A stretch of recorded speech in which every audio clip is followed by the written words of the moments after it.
Ano, sumagot ka. Diretso na nga dito eh. Kung kaya kay Katay, salamat na.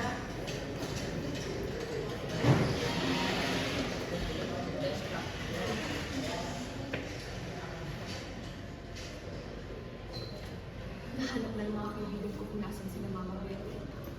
Kaya hindi sinasagot ni Darlene dahil nahuli na siya ng mga pulis. Tapos na yung palabas niya. Ano ikaw bata ka? Siya ka talaga yun. Isa kang tinig sa nila. Ha?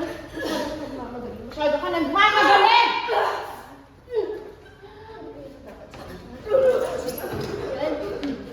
Seven?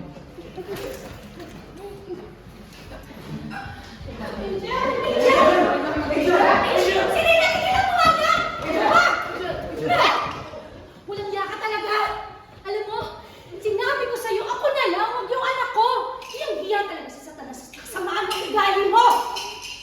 Buisit kayo, bakit pa kasi hindi pa kayo mamatay? Iyada, tama na. Tignan mo na yan. Hindi. Walang tamang nangyari sa pamilya natin. Dahil simula pa lang, hindi niyo na ako minahal. Tumigil ka nga dyan! Naririnig mo ba yung mga sinasabi mo, Serena?